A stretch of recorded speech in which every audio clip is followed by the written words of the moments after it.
తాడేపల్లిగూడెంలో TDP Janasena ఉమ్మడి సభ చంద్రబాబు పవన్ బాలకృష్ణ సహా వేదికపై 500 మంది నేతలు స్టేజ్ పైకి కలిసొచ్చిన చంద్రబాబు పవన్ ఎన్నికల శంఖారావం పూరిస్తున్న ఇరు పార్టీల అధ్యక్షులు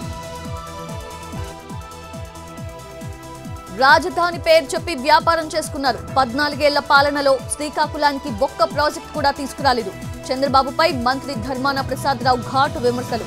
అభివృద్ధిపై చర్చకు సిద్ధమంటూ టీడీపీకి సవాల్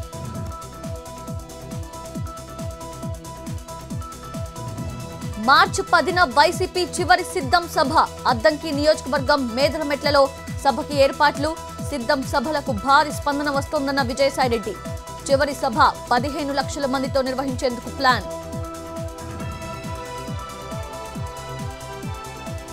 సత్తెనపల్లి నుంచి మళ్లీ పోటీ చేస్తున్నానన్న మంత్రి అంబటి రాంబాబు ప్రజల ఆశీర్వాదంతో గెలవబోతున్నానని ధీమా వచ్చే 5 ఏళ్లలో మరిన్ని సమస్యల్ని పరిష్కరించుకుంటాం మళ్లీ వైఎస్ఆర్ కాంగ్రెస్ పార్టీదే అధికారమన్న అంబటి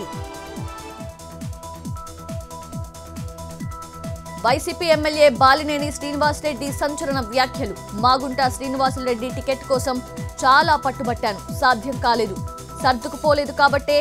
మాగుంట వైసీపీని వీడారని వ్యాఖ్య మాగుంట పక్కన ఇవాళ కూర్చున్నందున తనపై దుష్ప్రచారం చేస్తారన్న బాలినేని పార్టీలో ఉంటూ ద్రోహం చేయలేదు ఈ ఎన్నికలే తనకు చివరివన్న మాజీ మంత్రి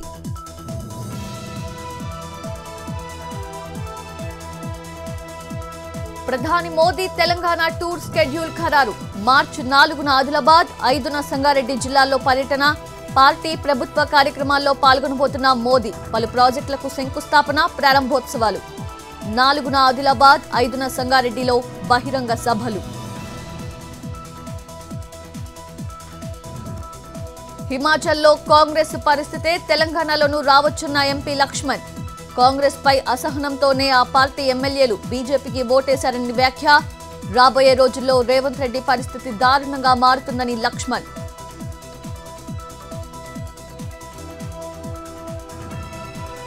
మేడిగడ్డ పిల్లర్లు కుంగింది నిజమేనా కాదా కేటీఆర్ హరీష్ రావు సమాధానం చెప్పాలన్న కాంగ్రెస్ నేత జగ్గారెడ్డి కేసీఆర్ ఒకటంటే తాము బంద్ అంటామన్న జగ్గారెడ్డి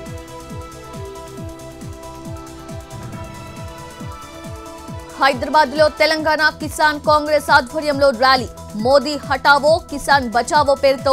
కిసాన్ సంఘీభావ ర్యాలీ ప్రధాని మోదీ రైతు వ్యతిరేక విధానాలకు